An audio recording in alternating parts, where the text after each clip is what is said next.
Hello दोस्तों, coffee with Khan में एक बार फिर से आप सभी लोगों का स्वागत है। दोस्तों, आज जो शख्सियत हमारी स्टूडियो में आई है उस शख्सियत का नाम है हेमंत बोरसे, जिन्हें हम प्यार से हेमंत सर भी कहते हैं। किसी कलाकार के लिए उनकी मोहब्बत, उनका जुनून इस हद तक भी हो सकता है। आप उनके पीछे देख रहे होंगे कि एक हेमा मालिनी जी की एक किताब रखी हुई है और दूसरी किताब जो देख रहे हैं उनके बगल में धर्मेंद्र 88। ये दो किताबें हेमंत सर ने लिखी हैं। अब ये क्यों लिखी, क्या वजह थी, क्या कारण था, तो आइए मिलते हैं हेमंत बोरसे सर से और जानते हैं उनसे इन किताबों के बारे में, उसकी तफसील और उस किताबों के पीछे की कहानी। हेलो दोस्तों, जैसा कि आप सभी लोग जानते हैं कि हमारा ये शो कॉफ़ी विद खान काफ़ी मकबूल होता जा रहा है और इसे पसंद करने वालों की तादाद भी तेज़ी से बढ़ रही है। इसलिए हम लोगों ने इस शो में एक नया इजाफा करने का फ़ैसला किया है। वो ये कि अगर आप अपने किसी प्रोडक्ट को प्रोमोट करना चाहते हो, या आप अपने बिजनेस को बढ़ाना चाहते हैं, या आप अपनी किसी कला को दुनिया के सामने लाना चाहते हैं, या आप लोगों में से कोई हमारे शो को स्पॉन्सर करना चाहता हो, तो बराए करम नीचे दिए गए कमेंट बॉक्स में हमारे ईमेल पर हमसे रब्ता कायम करें। हमारी टीम जल्द ही आपसे कांटेक्ट करेगी। शुक्रिया। तो हेमंत सर, बहुत बहुत शुक्रिया, वेलकम, बहुत बहुत स्वागत है हमारे स्टूडियो में आपका। Thank you sir, thank you very much, thank you. आपने एक लेखक को बुलाया, ये सबसे बड़ी बात है सर। भारत जैसे देश में लेखक की कोई अहमियत नहीं सर अभी। नहीं है सर, हम जैसे चाहने वाले आपको हर जगह मिल जाएंगे, कहीं ना कहीं, भले कम है लेकिन मिल जाएंगे। तो सर, मुझे सबसे पहले तो ये बताइए कि सबसे पहले आपने धर्मेंद्र साहब पर ये बुक लिखी। Yes yes. धर्मेंद्र 88 के नाम से, ठीक है। तो इसके पीछे की कहानी क्या है? किस चीज़ ने आपको प्रेरित किया था ये किताब लिखने के लिए? सर, मैं मेरे एट कॉलेज जीवन से मैं पेपर में लिखता था, कॉलम लिखता था, फिल्मों पे लिखता था। और उसके बाद मैं लिखते ही जा रहा था, लेकिन ऐसा कुछ ठोस ऐसा मेरे हाथ में नहीं था। तो क्या लिखा करते थे उस वक्त? मैं फिल्मों का रिव्यू लिखता था। अच्छा। उसका लेखा जोखा पब्लिश करता था मैं। ओके। और वो चलते ही रहता था। लेकिन मेरे एक गुरु मिले मुझे एक दिन। उनकी उम्र मेरे से 21 साल बड़ी थी, मेरी उम्र तब 45 थी। अच्छा। उनका नाम था राजेंद्र हीरे। ओके। वो पान वाले थे, उनको पान वाले राजू भाई बोलते थे। अच्छा, ये कहाँ के थे? वो दुलिया के। अच्छा, दुलिया से थे। वो बोलते थे कि तू हिलता बहुत है, काम थोड़ा सा करता है और बताता जाता है। अच्छा। कि तू एक ठोस काम करना, एक अच्छा काम कर, बड़ा काम कर। मुझे लगता था ये आदमी कुछ पढ़ा लिखा नहीं है, तो मुझे लगता था ये क्या अनपढ़ आदमी है कि क्या मुझे सिखाएगा। तो एक दिन उसने बताया, यार तू लिखता तो बहुत अच्छा है, लेकिन कुछ बड़ा कर, बड़ा करेंगा तो बहुत अच्छा रहेगा। मैं बोला अभी मेरे में ताकत नहीं इतनी। नहीं, बोले एक जीवन में जाते जाते पहले एक बड़ा काम करके जाने का। मैं उनके पान टपरी से अगर पाउच से पानी पीता तो वो मुझे आकल देते थे, अरे तेरा स्टैंडर्ड अलग है। अच्छा। तो मेरे लिए बिस्लरी की बोतल लेके आते थे वो। अच्छा। और वो बोलते थे कि भाई तू ये पाउच से पानी नहीं पीने का। यानी उनको आपके ऊपर इतना विश्वास था? बहुत बहुत बहुत विश्वास था। उन्होंने मेरी चमक देखी थी, लिखने की जो स्टाइल थी, मेरा जुनून था फिल्मों का। तो वो बोले कुछ तो कर।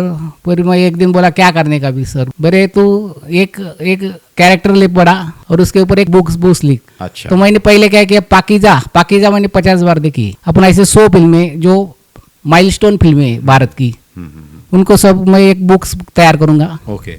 वो बोले नहीं चलेंगी, फेंक दिया उसने। गुरु ने बोला ये ऐसी चीजें नहीं चलती, उससे नाम नहीं होगा। फिर मैंने एक दूसरा कुछ गानों का, किशोर कुमार के गानों का संग्रह निकाला था, वो लेके गया। वो बोले ये भी नहीं चलेगा। फिर मेरे चलेगा क्या? फिर देवानंद पे मैंने बहुत सा लिखा है कॉलम्स। फिर वो बोला कि मैं देवानंद पे लिखूंगा। नहीं बोले नहीं चलेगा। अभी की जो ऑडियंस है, पब्लिक, वो कनेक्ट होना वो आदमी से। बराबर। तो एक दिन मैं गया तो वो बोले धर्म जी पे लिखो। अच्छा। तो धर्म जी का फैन है, क्योंकि मैं स्टाइल भी वैसे करता था। धर्म जी की पूरे 248 फिल्म की VCD मुझे घर पे भेज दी उन्होंने। अच्छा, उन्होंने खुद भेज दी। उनका शौक था, जुनून था उनको। और पहली फिल्म कौन सी देखी मैंने? शोले। अच्छा। बहुत बार देखी थी, थिएटर में भी देखी थी। बोले शोले से मत स्टार्ट करना, अनुपमा से स्टार्ट करना। उनकी पहली फिल्म थी? नहीं, वो जूनी पिक्चर है, ब्लैक एंड व्हाइट। अनुपमा सबसे क्लासिक वर्ग में गिनी जाती वो फिल्म। तो पहले मैंने अनुपमा देखनी थी। धर्म जी के साथ अपना सैफ अली खान की मम्मी, वो हीरोइन थी। तो मैंने वो पिक्चर देखा पहली बार, तो मुझे समझ में नहीं आई वो फिल्म। अच्छा। 15 दिन देखी वो हर रोज। अनुपमा लिखने का क्या? वो मैं जाता था, अरे कुछ लिख के लाया क्या? नहीं सर, नहीं गुरु, नहीं लिख। आपको ये समझ में नहीं आता शुरू कहाँ से करें, कैसे शुरू हो, कैसे करने का? ओके। तो वो बोले ठीक है, वो अभी फिल्म बदल डाल। बोले बहुत फिल्में देखी मैंने, सब खंगाल के। एक साल एक भी लाइन लिखी नहीं। एक भी लाइन लिखने का, गुरु बोले यार तू ताकत नहीं लगा रहा, बोले मतलब ताकत तो लगा रहा, लिखने का क्या। फिर मैंने राजपूत पिक्चर देखा एक बार अच्छा फिर से, फिर राजपूत पिक्चर का मैंने कम से कम 15 पेजेस लिखे, ओके और 15 पेजेस लेके मैंने गुरु के पास गया, राजू भाई के पास, पान वाले के पास। तो दादा मैं लिख के लाया, बोले कचरे कुंडे में डाल दे, बोले क्या नहीं बंदे लिख के लाया क्या, बोले तू तो नहीं अरे बहुत भारी लिखा है, नहीं नहीं चलेगा बोले इतना, अच्छा उसको शॉर्ट कर। 15 पेज के 7 पेज किए, 7 के 5 किए। राकेर में जो अभी किताब देखेंगे आप, उसमें सिर्फ 2.5 पेजेस है, बस ऐसा संकलन किया, एडिटिंग किया। तो उनको जिस दिन पसंद आया और ये बोल नाम निकालेंगे बोले मेरा, तो उसके बाद वो राजपूत लिखने का और एक एक फिल्म में जाने लगा। पहले मेरा मकसद था कि पूरे 248 पिक्चर पे किताब बनाने की, पूरे धर्म जी के। लेकिन जब 70 फिल्म तक आप बीमार पड़ गया मैं, क्योंकि उनकी 248 पिक्चर मैंने 2 बार देखी थी एक साल में, 500 फिल्में, दोपहर में भी, सुबह में भी, रात में भी। बाप रे बाप उसके बाद बीमार गिर गया तो मेरा यूरिक एसिड बढ़ गया, हाथ पाँव को प्रॉब्लम आ गया मुझे। तो मैंने बंद कर दिया काम बंद कर दिया। तो गुरु बोले यार ऐसा नहीं कर दे, जो चीज़ ली धीरे धीरे कर, बोले लेकिन करनी ही पड़ेगी। तो फिर से थोड़ा थोड़ा चालू किया। और लिखने की ये जो राजपूत फिल्म का जो मैंने मायना लिखा था, जो लेखन स्टार्ट किया था, उसका बड़ी प्रेरणा थी मेरे बड़े भाई किशोर भाई। अच्छा किशोर भाई बोले कहाँ से भी लिख, बोले तू, ऐसा कोई क्रम नहीं रहता बोले लिखने का, ऐसा तो कुछ नहीं। राजपूत फिल्म का आपने कैसे लिखना, कैसे शुरू किया था, वो थोड़ा हाँ, सा तो अगर start की कुछ lines हो राजपूत जाए। फिल्म का ऐसा था सर, मैं एक्चुअली राजपूत फिल्म जिस दिन रिलीज हुई थी मनोहर थिएटर में, दुलिया में मनोहर थिएटर में जिस दिन रिलीज हुई थी, उस दिन पूरे आजू बाजू के 50 गांव के लोग जो गोला हो गए थे, क्योंकि मल्टी स्टार फिल्म थी। हाँ हाँ हाँ राजेश खन्ना, धर्मजी और विनोद खन्ना एक साथ पहली बार आ रही थी। हाँ हाँ पहला वो सीन लिखा अभी जो बोला मैंने, अच्छा कि कैसे भीड़ जमा हो गई थी, आजू बाजू के देहात के लोग कैसे उमड़ पड़े थे, आणि ऊपर से वो टायर के ट्यूब रहते थे, उनसे मारते थे पुलिस। अच्छा म्हणजे जो घुस गए तो उनको बहुत मारते थे। फिल्म जब रिलीज हुई वो वाकये से शुरू करे थे हाँ, आपने आणि कि उसके public उसके बाद एक मुझे रिसर्च कर में ऐसा समझ में आया कि उस टाइम शूटिंग करते समय हेमा मालिनी गर्भवती थी, अच्छा ईशा देओल का जन्म हुआ था उसी टाइम। ओके तो ये भी लिखा मैंने 2 लाइन में। उसके बाद धर्मजी पे कौन से गाने फिल्माए गए वो लिखा सिर्फ, क्योंकि वही concentrate only on Dharamji, books में सिर्फ अपन धर्मजी पे कॉन्सेंट्रेट कर रहे। बराबर ये किताब में पहली जो पूरा आर्टिकल लिखा है, जो चैप्टर लिखा वो राजपूत फिल्म का है। वो लेके गया मैं मेरे गुरु के पास, गुरु ने मुझे बोले एक बियर पिया आज। मैं बियर का शौकीन है, ओके ओके तो बोले मेरी तरफ से एक बियर, लेकिन पूरा लिखना पड़ेगा। अभी 88 फिल्मों का आपने उसमें लिखा है 88 ना, फिल्म है उनमें, वो बुक्स में अपन ने धर्म जी की 88 फिल्म आउट ऑफ 248। डिटेल किस बारे में लिखी हुई है? जैसे एक राजपूत फिल्मों की रिलीज का जो था मामला, जिस दिन वाकया, रिलीज हुई बराबर, थी, वो वाकया पूरा बराबर, लिखा आपने। बराबर। दूसरी फिल्मों का क्या उसमें आपने लिया है? जैसे अभी शोले का है, शोले की बेसिक चीजें तो सबको मालूम है, हाँ लेकिन शोले का 4 ट्रैक साउंड पहली बार यूज किया गया था। विदेशी टेक्नीशियंस पहली बार लाए गए थे। ओके उसके बाद शोले में एक सीन में रेलगाड़ी सामने से आती है ना, वो कोई हसीना जब रूठ जाती है, वो गाने में वो फूल रह गया था एक बार हेमा जी के इस पे। तो कैमरामैन के बाद में ध्यान में आया कि एक सीन में फूल लगाया है, अच्छा तो रेल के लिए फिर वो एक दिन रुके। ओहो तो ऐसे बारीक बारीक चीजें वो इसमें है।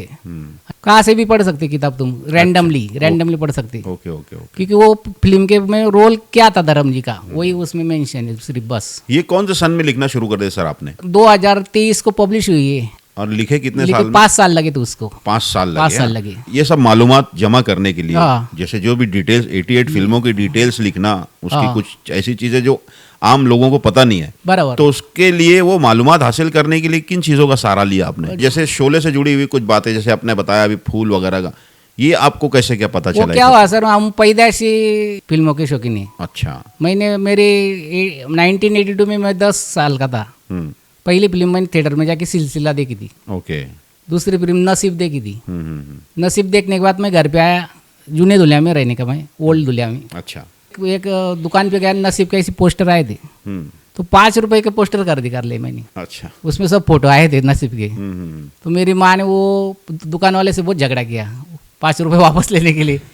बोले इसको क्या ले, छोटे बच्चों के क्या समझता, अच्छा। कितना क्यों दे दिया ऐसा। हाँ। तो पैशन था, पहले से पैशन था, सब मालूमात बहुत है। ओके, यानी न्यूज़ वगैरह पढ़ते रहते थे, वो सारी नोट करके रखे होंगे आपने। अभी भी मेरे पास एक रूम भर के पड़ा मटेरियल पड़ा है। क्या है उसके अंदर? ये सभी पोस्टर्स, फिल्मों की जानकारी, आर्टिकल्स, किताबें, फोटो। उस दौर में सर, जब ये सब शौक था आपको फिल्में वगैरह देखा हाँ, yes, करते थे। वो टाइम उम्र कितनी रही होगी जब आप? मेरी 10 उम्र से मैंने स्टार्ट किया था अच्छा, फिल्में तो घर देखना। में कोई मम्मी पापा को नहीं नहीं, जैसे? कभी नहीं। मेरे पिताजी प्राध्यापक थे, लेकिन पिताजी धर्मजी दिखते थे टोटल। अच्छा वो देहात से आए थे, लेकिन वो उनको पैशन था बड़ा। अच्छा, उनको भी शौक था फिल्मों का? फिल्मों का शौक था, लेकिन देखने नहीं जाते थे वो। Okay okay. थिएटर में कभी कभार देखने तो जाते आप जाते तो कुछ बोलते भी नहीं थे? नहीं, मुझे पैसे देते थे 95 पैसे तब थिएटर में। 95 पैसे? 1 रुपये 5 पैसे, 1.45 ऐसे कुछ 2.10 बाद में होता। यानी वो खुशी खुशी देते थे कि जा हाँ, पिक्चर जा भाई देखे। जा, तू जा। एक बार तो ऐसा वाकया हुआ, जस्टिस चौधरी लगा था प्रकाश थिएटर हाँ में। हाँ। मैं होगा 8 स्टैंडर्ड में होगा। शाम में बहुत बारिश हुई, जबरदस्त बारिश हुई, कुछ दिख नहीं रहा था। लेकिन मेरा प्लान था रात में 9 तो 12 बजे जस्टिस चौधरी देखने का ही। अच्छा पिताजी ने देख लिया, मैं हालचाल कर रहा इधर उधर पैसे के लिए। पैसे दे दिए, लेकिन बोला अभी रात में मत जाना। मैंने नहीं सुना, तो मैं रात में निकल पड़ा 8:45 बजे, ऐसा कुछ बोल बाल के पाव जाते थे। तब कोई ऐसी तो अच्छा। प्रकाश थिएटर में चला गया। पहला गाना हुआ, और जो बारिश जोर से आई तो प्रकाश थिएटर पूरा पानी से भर गया। तो थिएटर वाले बाद लिया थे, बकेट दे उससे रहे, खाली। लोग फेंक रहे, लाइट चली गई। ओह। और वो कम से कम 1:30 बजे तक इतना तूफान पानी कि पूरा शहर पानी में था। तो मैं घर पे आते, मेरी ये राह देख रहे थे मारने के लिए पिताजी ने। फिर? इसको नहीं बोला, ये फिर भी गया। मैं गया 1:30-2 बजे। बोले अभी सुबह में मिलना, बोले अभी सो ले बोले। तो फिर सुबह में क्या हुआ? सुबह में कुछ नहीं, बोले जाओ निकल बोले। गुस्सा ठंडा हो गया था मतलब नहीं, उनका जब गुस्सा तक? ठंडा हो जाता। इसका मतलब ये समझ में आया मेरे सर के पिताजी का भी कहीं ना कहीं सपोर्ट था आपको। नहीं, स्थान आता। हाँ हाँ हाँ। पढ़ाई वगैरह? मैंने बीएससी बीएड किया सर। अच्छा। मैं पढ़ाई में भी अच्छा था। ओके बीएससी में मैंने केमिस्ट्री में ये ली डिग्री, और बीएड भी किया है। ओके। बीएड में मैं डिस्टिंक्शन में आए। पिछले 25 साल से मैं मैथ साइंस पढ़ा था। अच्छा, अभी भी? अभी भी 2-3 हजार स्टूडेंट मेरे फॉरेन में अभी अभी कौन सी स्कूल में सर आप? नहीं, स्कूल में नहीं, मैं ट्यूशन लेता। अच्छा, ट्यूशन पढ़ाते भाई। Okay okay. आणि दुनिया के सब बड़े बड़े घर में आज कौन सा घर नहीं कि वो मैंने पढ़ाया नहीं, ऐसा नहीं। स्पेशली किसमें? Math science. मैथ्स और साइंस। तो सर 1-2 मिनट रुकूंगा, आप साथ ही साथ कॉफी भी पीते रहिए, ताकि कॉफी भी पीते रहेंगे, बातचीत भी करेंगे। बातें बड़ी दिलचस्प हो रही है बहरहाल ओके हमारी। Sir, okay. लो भाई कॉफी दे दो। और गर्म है सर कॉफी, ओके, आराम आराम ओके। से। तो पढ़ाई के लिए टाइम मिल जाता था टाइम आपको? मिल जाता था सर। ओके। मैं अच्छे मार्क्स से पास भी हुआ, पीएससी बीएड भी हुआ। फाइनल जब पढ़ाई वगैरह कंप्लीट हो गई आपकी, तो सबसे पहले जॉब कहाँ पर आपने शुरू की? सबसे पहले मैं दमन में गया था, सिलवासा। हम्म, सिलवासा में लायंस इंग्लिश स्कूल में मैं एज अ लैब असिस्टेंट लगा था, लेबोरेटरी असिस्टेंट। ओके। तब मैं सिर्फ बीएससी था। बाद में बीएड किया मैंने। अच्छा। बीएड की कहानी भी मज़ेदार है। मैंने मेरी उम्र के 31 उम्र में बीएड की। 31 में? 31 में, क्योंकि बहुत जन बोलते थे आप तो टीचर है, लेकिन आपके पास बीएड नहीं है, टेक्निकल डिग्री नहीं तुम्हारे पास। अच्छा। तो मैं मेरे नगांव कॉलेज में बीएड करने गया था। 200 विद्यार्थी थे, उसमें हम 2 ही लोग ऐसे थे कि 31 प्लस थे। अच्छा। और स्टूडेंट को लगता था ये हमारे टीचर है, मुन्ना भाई MBBS, अच्छा। ऐसा लगता था। हाँ, तो फिर कौन सी स्कूल में सबसे पहले जॉब शुरू की आपने? जॉब तो Lions English school Silvassa, Daman, as a maths teacher? As a math teacher. Okay. फिर वहाँ कितने साल किया आपने? वहाँ पे 1 साल किया। अच्छा, फिर उसके बाद? उसके बाद मैं पुणे में मार्केट यार्ड में एक स्कूल में काम किया थोड़ा। उसके बाद फिनोलेक्स केबल में काम किया as a technician worker. Okay okay. उसके बाद MR-शिप की, लुपिन की, ऐसे बहुत से जॉब किए सर।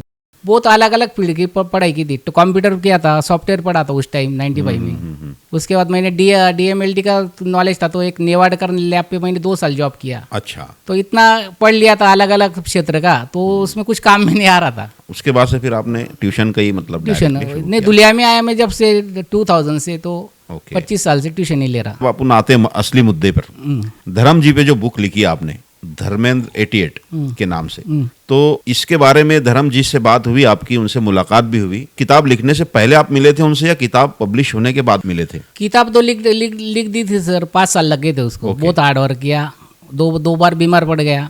तो उस दौरान में धर्मेंद्र जी से मुलाकात कुछ नहीं भी हुई? नहीं, कुछ कांटेक्ट नहीं था। ओके। जब किताब फिनिश हो गई 88 चैप्टर में, तो मेरे गुरु बोले तुझे ये पब्लिश तब तक करना नहीं, तब तक धर्म जी नहीं मिले तुझे। अच्छा धर्म जी जब तक तुझे हाथ नहीं लगाएंगे, तब तक पूरी किताब पब्लिश करना नहीं, अच्छा। उसको कोई महत्व नहीं रहेगा। तो मैं बोला कि मिलना कैसे, मिलना तो इतना आसान नहीं। फिर मैंने नेट से, इंटरनेट से, अपने रिलेटिव बहुत लोगों से नंबर्स ग्रैब किए इधर उधर से। अच्छा, सब नंबर लगाते रहा। ये सब रॉन्ग नंबर मिले क्या? रॉन्ग नंबर, कोई एजेंसी वाले, मुंबई वाले, सनी, अच्छा। कहाँ पे भी कांटेक्ट नहीं हो रहा था। हम्म।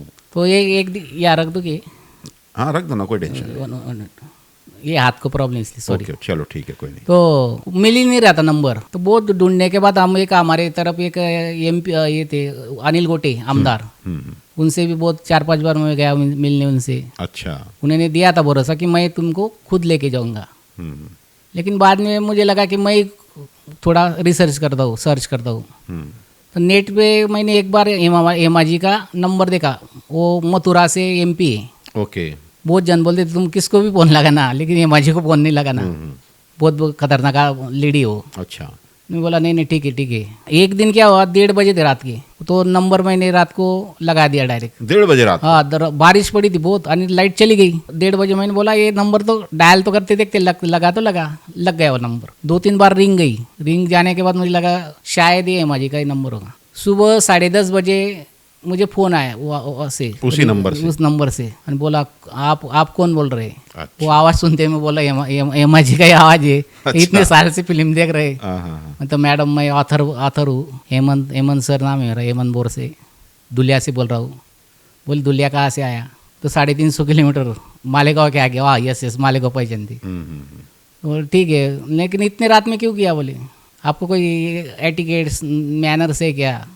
बहुत डांटने लगी। मैं बोला नहीं मैडम, मुझे मिल ही नहीं रहा था नंबर, तो मैंने ऐसे ही डायल कर दिया था। बोले मुझे लगाते रहो, मैं धर्म जी से आपकी मुलाकात करवा दूंगी। तो फिर आपने उनसे क्या बोला? मैंने ऐसे सिर्फ इतना बोला कि मैडम मैंने धर्म जी के ऊपर एक किताब लिखी है, 5 साल लग गए, बहुत हार्ड वर्क किया है। तो बोले आप कैसे लिखते, आपको लिखते आता क्या? वो तो मुझे देखना पड़ेगा पहले, ओके। स्किल है क्या लिखने का? कोई भी नहीं लिख सकता बोले। तो उन्होंने मुझे आधा घंटे बहुत झाड़ा। उन्होंने आधा घंटा जो झाड़ा नहीं, वो आपको परख रहे थे कि आदमी वाकई मैंने बोला में उस मैडम काबिल ठीक है है, भी कि लेकिन नहीं। मैं पब्लिश नहीं करूंगा वो बुक्स पब्लिश, तू आप कर दो, नहीं तो आप हमारे लिए हेमा जी यानी हमारे लिए धर्म जी। नहीं बोले वो बीमार रहते, वो मिल नहीं सकते। यानी आपने उनको क्लियर बोला कि मैं जब तक पब्लिश नहीं करूंगा जब तक धर्म जी देख नहीं लेते बुक को। देखने यस। तो लास्ट मिनट में उन्होंने एक मस्त बोली कि हेमंत जी, उधर साउथ इंडियन टच रहता थोड़ा, कि आप मुझे फोन लगाते रहना। अच्छा। मतलब यस मैडम। फिर दूसरे तीसरे दिन हिम्मत नहीं हुई मेरी, बहुत बेकार झाटा था। चौथे दिन सुबह 10 बजे फोन लगाया, गुड टाइम मैडम ने। बोले मैं बैंगलोर में शूट कर रही। बोली मुझे पहचाना क्या मैडम? मैंने पहचाना, कोई प्रॉब्लम रख दो आप। अच्छा। तो ऐसे 6 महीने सिलसिला चला। उस पर मैं कुछ ना कुछ डालते रहता था, मैडम के बारे में, सर के बारे में, चलते ही रहता था। तो एक दिन बोले कि यार जुनून बहुत डेंजर है, बोलते रहा, अभी एक काम कर, एक चैप्टर डाल दे बोले थोड़ा सा व्हाट्सएप पे। क्या लिखा है? क्या लिखा गया है एक्चुअली? तो बोल तो बहुत रहा है। पहला चैप्टर मैंने शायद धर्म जी और हेमा का चरस फिल्म का डाला था उनको। चरस माल्टा में शूटिंग हुई थी। ओके। बहुत डिटेल लिखा था। तो बोले ठीक है, ये तो नॉर्मल है। बोले अच्छा। ओके और डालो। बोले तो मैंने हर दिन थोड़े 4-5 ही लाइन, पूरा चैप्टर नहीं, डालते गया। एक दिन एक ऐसी फिल्म अभी मेरे जयन में नहीं आ रही हो, उसमें हेमा जी के सिर्फ 4 सीन ही। अच्छा। धर्मेंद्र मेन रोल में है। वो बोले मैं ये फिल्म में कब रोल किया है मुझे याद नहीं आ रहा। बोले सर अच्छा। तो 4 सीन मैडम। मैंने आप बोलती क्या समझा? नहीं समझा, समझ जाओगे, इतना ही डायलॉग है म्हणते मैडम आपकी 4 बार। अरे हाँ। बोले हाँ, बहुत बारीक लिखा है। बोले सर आपका जुनून जबरदस्त है। बोले आ जाओ। बोले कल। अच्छा। बोले 8 दिन बाद ये प्रभा मैडम थी उनकी PA, उनसे ये ले लेना। बोले आप। तो ये कौन से सन की बात चल रही सर? ये 2022 की 18 से स्टार्ट किया था लिखना। ओके। अरे घर वाले बहुत हंसते थे। हेमा जी मेरे से बोलती थी तो मेरी लड़की इंजीनियर है, लड़का बोले कोई आपसे गेम खेल रहा। बोले पिताजी, अरे हेमा जी आपसे कैसे बताएंगे? बेवकूफ बना रहा, बेवकूफ आपको कोई स्टंट कर रहा। बोले मजाक मारी चल रही। बोले सब तने आप सीरियस ले रहे। बोले क्योंकि मैं दिखाता था 4 मिनट बोला, 2 मिनट बोला, आज मैडम ने ऐसा बोला, आज मैडम ने वैसा बोला, तो उनको झूठ लगता था सब। हेलो दोस्तों, जैसा कि आप सभी लोग जानते हैं कि हमारा ये शो कॉफ़ी विद खान काफ़ी मकबूल होता जा रहा है और इसे पसंद करने वालों की तादाद भी तेज़ी से बढ़ रही है। इसलिए हम लोगों ने इस शो में एक नया इजाफा करने का फैसला किया है। वो ये कि अगर आप अपने किसी प्रोडक्ट को प्रोमोट करना चाहते हो, या आप अपने बिजनेस को बढ़ाना चाहते हैं, या आप अपनी किसी कला को दुनिया के सामने लाना चाहते हैं, या आप लोगों में से कोई हमारे शो को स्पॉन्सर करना चाहता हो, तो बराए करम नीचे दिए गए कमेंट बॉक्स में हमारे ईमेल पर हमसे रब्ता कायम करें। हमारी टीम जल्द ही आपसे कांटेक्ट करेगी। शुक्रिया। और जिस दिन मैं फिर मिलने गया तो वहाँ से मैंने कम से कम 200-300 फोटो निकाले। अच्छा। और वो डायरेक्ट फेसबुक पे डाल दिए सबके सब। ओके। तो जो भी आदमी लोग बोल रहे थे कि ये झूठ है क्या सच है। तो जब फर्स्ट टाइम मिले हेमा जी से एकदम face to face, yes situation क्या थी उनका? वो तो देख के मैं मंत्रमुग्ध हो गया सर। अच्छा। वो तो म्हणजे एक ड्रीम गर्ल है। मैं आज भी बोलता मैडम आप हमारी ड्रीम गर्ल है, मैं बोलता। बराबर है, सही तो बात। वो बोलते नहीं रे, अरे हम ऐसे नहीं, तुम्हारे जैसे सामान्य लोग ऐसे बोलती मैडम। मैंने नहीं नहीं मैडम, मैं गया, मेरे साथ दो जन थे, एक रिटायर PSI थे बैरागी दादा और एक सतीश परदेसी सर थे, सतीश कोठावदे सर। तो मैंने जाके उनका पाउच हुआ पहले, तो उन्होंने मुझे गले से लगा लिया। बोले लिखना बहुत कठिन है बोले सर आज के जीवन में। सही है, सही है। और जो कैमरामैन लेके गए थे श्याम करके, मालेगांव वाला तुम्हारा श्याम शर्मा, अच्छा, तो उनसे फोटो ही निकल नहीं रहे थे। क्यों? वो डर गया था डायरेक्ट। एक भी फोटो नहीं आ रहे थे। इतना उनको मैडम बोले अरे कंट्रोल कंट्रोल, मंत्रमुग्ध हो गया होगा मंत्र हो गए। मतलब मैडम आपको देख के अभी भी ये मतलब हमारी भावना बहुत लवर जैसी होगी। मतलब मैडम अपन बोलते ना बायोलॉजिकल नहीं, ऐसा लगता जैसे अपन बोलते मोदी जी को बायोलॉजी, वो बोलते बायोलॉजिकल नहीं, किसी और अप्सरा की तरह अप्सरा। लगते थे। आज भी वैसे उन्होंने बुक ले लिया था फिर आपसे, पूरी बुक दी नहीं, आपने वो बुक्स जो अब डेमो बुक लेके गया था मैं, हाँ। उनसे मैंने वो पब्लिश कर ली। और सिर्फ मैडम ने बोला था सिर्फ मैं ही मिलूंगी, धर्म जी मिलेंगे नहीं, मैं ही पब्लिश कर देती हूँ यहाँ से। अच्छा। तो हमने वहाँ से पब्लिश कर ली, बाहर खड़े होके ऐसे ड्राइंग, ये बाहर हाँ, मतलब नॉर्मली कर लिया। हमको लगा 10 मिनट के बाद मैडम बाय बाय कर देंगी, लेकिन मैडम बोले अंदर आओ, ड्राइंग रूम में बैठे, सोफे पे बैठे, ऐसे मैं ऐसे दूर बैठा। मैडम मुझे इतने दूर नहीं बैठना, मेरे पास में बैठो, मैं पास में बैठा। तो मैडम ने बोला, मैं मैडम के बारे में बोल रहा था, मैडम आपकी चरस बहुत भारी थी, आसपास बहुत भारी थी, किनारा बहुत भारी थी, लेकिन में थोड़ा सा रोल था, जमाई राजा वो पसंद नहीं आई मुझे। वो बोले सर आपने बुक किसके ऊपर लिखी? तो आप तो मेरे बारे में बोल रहे। अच्छा। बुक तो आपने धर्म जी के ऊपर लिखी। तो मैडम धर्म जी और आप ये किए। बोले किसने बताया मेरी शादी हुई धर्म जी के साथ? बोले आपकी कितनी बीबी है? बोले सर मतलब ये की है मैडम, नहीं धर्म जी जैसा नहीं बोले, मतलब ये की लवर कितनी थी? तो वो नहीं बोल सकता मैडम। तो एकदम फ्रैंक लेडी, मतलब मैडम हाँ, आप तो बहुत स्ट्रिक है। फ्रीली बात। नहीं बोले ऐसा नहीं, आप पूछो बोले। वो बोली मैडम बोली मेरी 300 फिल्म है बोले, मतलब नहीं मैडम आपकी 148 फिल्म है।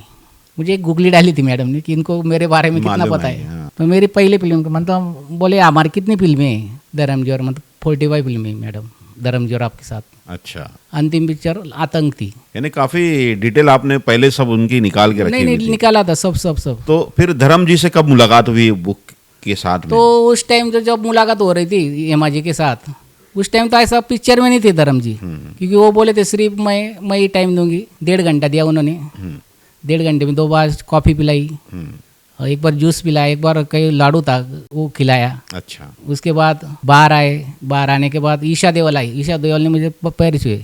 हेमा जी बोले कि see the man who right on your father. तो मैंने थोड़े डरते डरते उनसे पूछा कि मैडम मुझे फ़ोटो निकलना है ये ईशा देओल के साथ। मैंने वाई नॉट, उनके साथ भी फोटो वगैरह निकालनी। ओके। फिर उन्होंने बुक पढ़ी थी पूरी? नहीं बहुत सी तो बुक मैं 5-5 लाइन डालता था बुक की। अच्छा, फिर कंप्लीट बुक कब दिया आपने उनको? तो उसी टाइम दी उनके हाथ में, जब उनसे मिलने गए? उनसे पहले वो एक बार ऐसा वाकया हुआ कि मैंने उनको फ़ोन लगाया।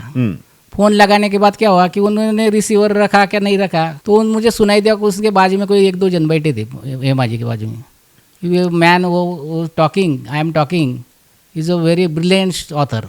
अच्छा। और वो उनसे मुझे मिलने का है, वो मैंने सुन लिया। Okay okay okay. मुझे बहुत अच्छा लगा, फिर मेरा कॉन्फिडेंस बढ़ गया। फिर वो मैंने बोला कि मैडम बोले सब पढ़ा है मैंने। और जब उनको सेटिस्फाइड हो गए कि इसमें क्वालिटी लिखने में, तभी उन्होंने डन किया। वो ओके। डन ऐसे किया कि मैं एक दिन उसका भी एक वाकया है, हमारे गली में गणपति बैठता, गणपति मंडल है, जागरूक गणपति बोलते। मैंने बोला ऐसे मजाक में कि मैं अगर गणपति ने मुझे, हेमा जी ने मुझे बुलाया धर्म जी ने, तो मैं सबको लड्डू खिलाऊंगा। अच्छा। तो मेरी माँ और वाइफ बोली कि ऐसा थोड़ी रहता, तुम ब्लैकमेल कर रहे हैं गॉड को, तुमको देना होता दे दो। तो मैं लड्डू लेने गया सुबह, लड्डू लिए, दोपहर में 4 बजे फ़ोन आया, मेरी लड़की ने उठाया। मैंने कोई हेमा मालिनी बोल रही है, अरे म्हणता अरे कैसे क्या करे तू इधर दे। मैंने तो उठाया, अरे म्हणता मैडम बोलो बोलो बोलो। बोले परसों 12 बजे आदित्य बंगला पे जू पे आ जाना। अच्छा। 1.5 घंटा देती हूँ।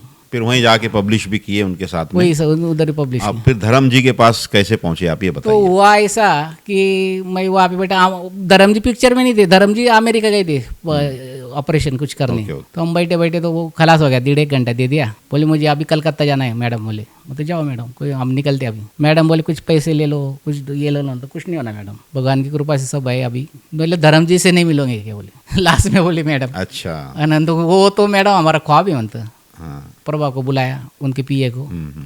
डायल करो बोले धर्म जी को। रोंगटे खड़े हो गए आंख में। हाँ, सही है, जिनके ऊपर लगाया। किताब लिखी। जो पीए था वो थोड़ा ये स्ट्रिक है। अच्छा, वो बोले ओनली 15 मिनट्स। अरे मतलब 5 मिनट्स देगा तो फिर चलेगा। बोले 1.5 घंटे बाद आओ बोले। वो फिर हम बाहर गए, 1.5 घंटे के बाद उनका कॉल आया कि आ जाओ। फिर गए उनके धर्म जी के बंगले पे गए। अच्छा, उस टाइम वहीं पे थे, मतलब वही मुंबई में थे वो। रात में सुबह ही आए थे वो। अच्छा अच्छा अच्छा। धर्म जी के बंगले पे गए और उनका जो पीए था वो 12 बोले को वो इज हेमंत बोरसे। उसने नहीं मेरे साथ 2 जन वो भी आएंगे। 5 मिनट रुक जाओ बोले। मतलब 5 नहीं, मैं 2-4 घंटे रुक सकता है इधर। फिर जाओ बोले अंदर। बोले ठीक है। फिर 5 मिनट के बाद उन्हें धर्म जी ने पीए ने बोला जाओ बोले 10 मिनट बोले। ओके। तीनों जन गए। ऐसे बैठे थे तुम्हारे जैसे पाँव छूले। बोले उठ बोले। कौन है बोले आप, नाम तो बताओ बोले। तो मैं ऑथर हेमंत हूँ। अरे वाह, हेमा जी ने अभी फ़ोन किया था, उठ जाओ बोले। तुम्हारे बुक्स के बारे में पिछले 6 महीने से चल रही बोले घर में। अरे बाप रे बाप। अरे एक हेमा जी हर बार बोलती है इसने ऐसा लिखा है आज ये फिल्म के बारे में, इसने भी ऐसा लिखा है, तुम्हारे रोल के बारे में ऐसा लिखा है। तो यानी धर्म जी को सब मालूम था पहले से। तो बोले मेरे पिताजी भी टीचर थे, प्राध्यापक थे ना।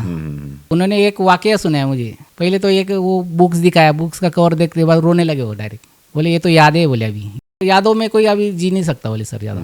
धर्म जी बोले कि मैं थोड़ा इसमें बैठा हूँ, मतलब चलेगा मैं सर। तू क्या पीता बोले, मतलब बियर पीता हूँ। बैठ बोले। मैं उनके बाजू में बैठा। मैं बहुत डर रहा था। उनको किताब दिखाई, उनको 1-2 रोल के बारे में बताया। ऊपर उन्होंने नौकर बीवी का वाकया बताया मुझे। बोले मैंने पैसे लगाए थे बोले, तो घर में थैलियाँ भर के क्या बोलते वो बैग भर के आते थे। इतना पैसा मिला था बोले वो पिक्चर से, रखने को जगह नहीं थी बोले। मतलब सर वो तो ठीक है, आपके रिलेशन बहुत इसके साथ थे। किसके साथ नहीं थे वो बोलना बोले तो। मतलब मीना कुमारी के साथ थे बोले। तो मैं डर रहा, तो मुझे और जोर से पकड़ रहे हो पास में। बोल कुछ भी बोले, कहीं कोई टेंशन नहीं। दिल्लगी में भी प्रोफेसर बना था बोले। मेरे पिताजी को बोला था मैं प्रोफेसर बन गया। पिताजी बोले अरे ये तो झूठ का प्रोफेसर है बोले, वो कुछ काम का नहीं बोले। ऐसा उनका एक लहजा ऐसा है सर, धर्म जी और हेमा जी एक ही स्टाइल में बोलते, एक ही वाक्य, सिर्फ वो थोड़ा चेंज होता लैंग्वेज। अच्छा, एक सरीके बोलती। मैडम ने भी बोला कुछ पैसे लेके जाओ, धर्म जी ने भी वही बोला उसी लैंग्वेज में। अच्छा अच्छा। मैडम ने भी बोला लिखना आसान नहीं है, धर्म जी ने भी वही बोला। और उनकी पत्नी बैठी थी, पहली पत्नी सनी देओल की मम्मी। तो मैं बोला फोटो निकालना नहीं, बोले वो फोटो नहीं, मेरे और 10-20 निकाल ले वो बोले मेरे साथ में। वो नहीं निकालनी देंगे बोले, उनको नहीं पसंद नहीं। आणि सनी देओल बॉबी देओल उसी टाइम थोड़ी देर पहले किधर गए थे, तो थोड़ा हमारा बैड लगता उतना। ओके। तो मतलब धर्म जी को बहुत ज़्यादा पसंद आया और उन्होंने बहुत बढ़िया। वो बोले मतलब सर आप चेक कर लो, शिक्षक कोई रॉन्ग लिख नहीं सकता बोले, हमसे गलतियाँ हो जाती लेकिन तुमसे नहीं होंगी बोले। धर्म जी पे तो आपने लिख ली किताब। यस। फिर हेमा जी पे लिखने के बारे में कैसे क्या ख्याल आया जहन में आपके? वो जब हेमा जी से मैं आदित्य बंगले पे मिला था, अभी मैं जो वाक्य बोल रहा था, वो बोलते हेमा जी बोली मेरे ऊपर क्यों नहीं लिखा सर बोले। अच्छा, मेरे ऊपर भी लिखना बोले, आपको लिखना ही पड़ेगा बोले, तो कंप्लीट होगा बोले ये। तो मैडम आपके ऊपर तो 2-4 किताबें आगे नहीं थी बोले, आपकी ये जो किताब है धर्म जी को, ये फिल्मोग्राफी है सर। ये भारत में पहली बार बने है इस स्टाइल में। बिल्कुल। ये भी अलग बात है। ये यूनिक बात ऐसी है कि भारत में पहली बार फिल्मोग्राफी बनी किसी एक्टर, लॉन्गेस्ट फिल्मोग्राफी। बराबर। इसलिए गिनीज बुक लिम्का बुक वाले ने मुझे ये मेंशन किया है कि आप फॉर्म हो रही है और पुरस्कार लेके जाइए। अच्छा। तो मैंने अभी भरा नहीं, अभी वो प्रोसीजर करूंगा मैं अभी। मुझे भी पता नहीं था कि मैंने जो लिखा है वो अलग चीज हो जाएंगी पहली बार भारत में। तो लॉन्ग फिल्मोग्राफी यानी ऐसा रहता कि 88 फिल्मों में अपन ने सिर्फ धर्म जी के रोल्स पे चर्चा की एज अ रिसर्च, जैसा कौन से फिल्म में कौन सा रोल था, अच्छा वो रोल का क्या महत्व था। अगर एक आधा नया पाठक जो है, जो विद्यार्थी है, उसको पीएचडी करने के लिए आधा मटेरियल है मेरे पास अभी। बराबर, सही है। तो सर ये बुक अभी पब्लिश हो चुकी है, मार्केट में आ चुकी है? IIP पब्लिकेशन पे पब्लिश हो चुकी है, ऑनलाइन मिलती है बुक्स। ऑनलाइन कहाँ मिल सकती है? ऑनलाइन मिलती ना, IIP धर्मेंद्र @88 यमला पगला दीवाना नाम डाला तो वो बुक्स आ जाती। अच्छा। फ्लिपकार्ट, ये जो मेन साइट है, अमेजोन पे मिलती है। अच्छा। 595 प्राइस है उसकी। अच्छा, तो क्या नाम लिखना पड़ेगा? धर्मेंद्र @88 यमला पगला दीवाना, हिंदी में। धर्मेंद्र @88 यमला पगला दीवाना, क्योंकि उनकी उम्र तब 88 साल की हुई थी, इसलिए 88 किशोर भाई ने नाम दिया हो। अच्छा। बड़े भाई ने नाम दिया है। धर्म जी पे ये पहली किताब हिंदी में भारत में पब्लिश हुई। हाँ हाँ बिल्कुल सही बात उससे पहले राजू रायकर जो बम्बई के, उन्होंने इंग्लिश में लिखी एक किताब, है। ओके। उनसे भी मैं फोन पे बातचीत की थी। हाँ हाँ हाँ। इंग्लिश का ऑडियंस अलग रहता पढ़ने वाला, सवाल ही नहीं। हिंदी एक कॉमन लैंग्वेज हो जाती।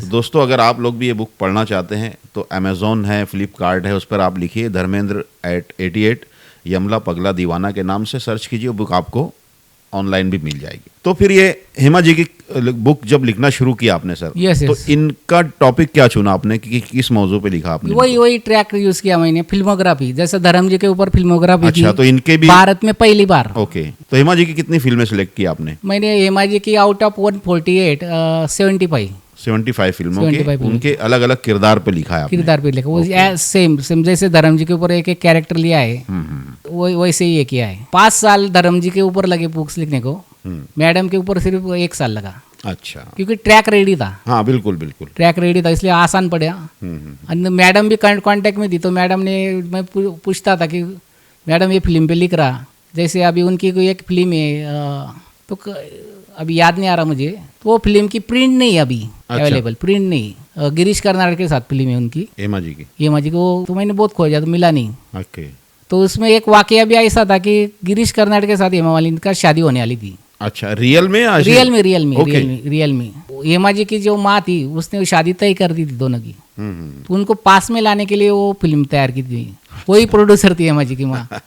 लेकिन जब दोनों कैरेक्टर अलग थे नेचर, तो उनको बाद में पता चला कि Girish Karnad is well qualified culture, Hema ji एक एडवांस बोल्ड बोलते अपन, बोल्ड और धाड़सी बोलते, ये डैशिंग बिंदास लड़की, तो वो कुछ मेल नहीं हो रहा था। हाँ। हेमा जी को ये बुक बताई आपने? उन्होंने पढ़ी? हेमा जी को बहुत बार दिखाया। अच्छा। हर लाइन पढ़ी मैं, हेमा जी ने एक एक लाइन पढ़ी उसकी। तो क्या उनकी राय क्या रही? बहुत अच्छी राय। कोई कुछ बोल्ड, जैसा एक नई पहली फिल्म के मैं बोल्ड क्या ये था, क्योंकि एक 45 साल की गायिका और 20 साल का नौजवान का प्रेम दिखा था उस टाइम, बराबर 80s में। जी। तो बहुत खतरनाक था। मैडम को एक बार शिमला मिर्ची फिल्म आई थी अभी, अच्छा, तो उसमें मैडम को बोल्ड सीन करने के थे, तो मैडम ने किए नहीं।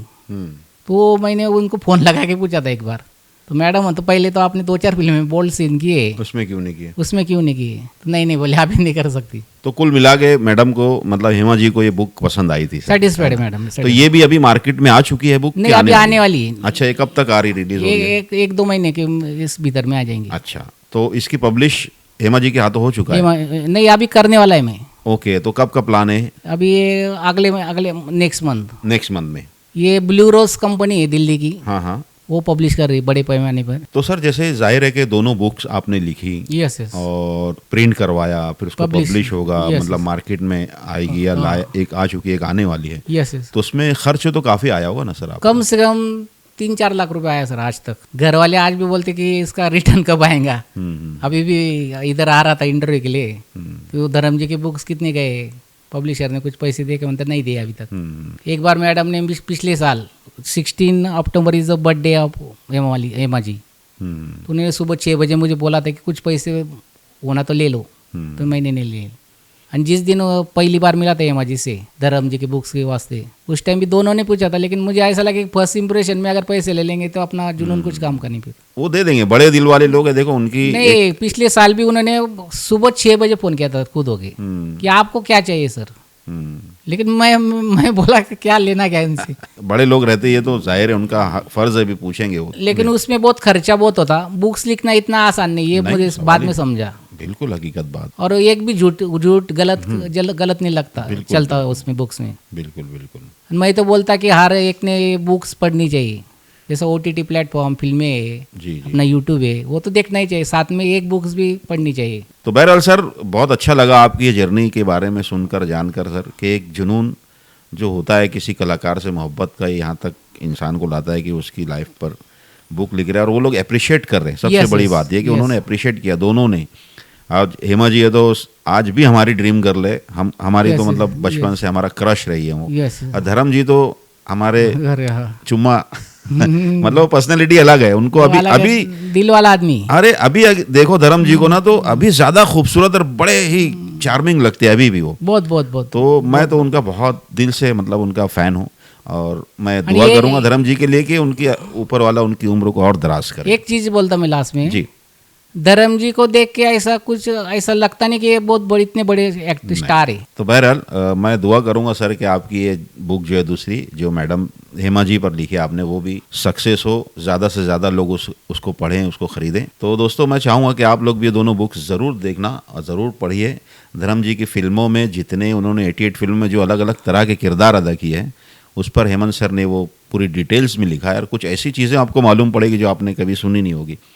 तो सर बहुत बहुत शुक्रिया और मैं Thank अपनी you, thank you. शुभकामनाएं दूंगा आपकी बुक्स के लिए, दोनों ही बुक्स के लिए। मैं लास्ट में एक ही बार फिर से बोलता हूँ कि एक ऑथर को आपने अप्रिशिएट किया सर। नहीं सर ये ज़रूरी भी ऑथर है को सर। इस दुनिया में अभी महत्व कम देते। बिल्कुल बिल्कुल। और दूसरी चीज़ क्या है ना सर कि अहमियत देने की वजह ये भी है कि हमारा खानदेश जो है ना, ये खानदेश जो पट्टा है हमारा, यस यस यस, यहाँ पे एक से एक हीरे पड़े हुए, लोगों को पता नहीं उसके बारे में। मालूमात नहीं। तो एटलीस्ट कुछ नहीं, हमारा बहुत बड़ा चैनल भी नहीं है, हमारा बहुत बड़ा प्लेटफॉर्म भी नहीं है, आपका बड़ा चैनल है सर, इसके माध्यम से लोगों को पता चल रहा है ऐसे लोगों के बारे में, yes, ये yes, सबसे बड़ी बात है। Yes yes. बहरहाल thank you so much sir, और मैं दुआ Thank you, करूंगा, sir, प्रार्थना करूंगा कि ये बुक्स आपके दोनों ही सुपरहिट हो और लाखों की तादाद में दोनों बुक्स ओके, बिकें। Thank you very much sir, thank you. दोस्तों आज के लिए बस इतना ही। आपने देखा हेमंत सर से उनके जज्बे को देखा आपने, वो जज्बे से काम करते रहे और कर भी रहे हैं। अभी हेमा जी की बुक कंप्लीट हुई है, वो जल्द वो भी मंजर आम पर आएगी। तो मैं चाहूँगा कि जो भी काम आप करें दिल से करें, जुनून और जज्बे के साथ करें, सक्सेस उसमें एक ना एक दिन ज़रूर मिलती है।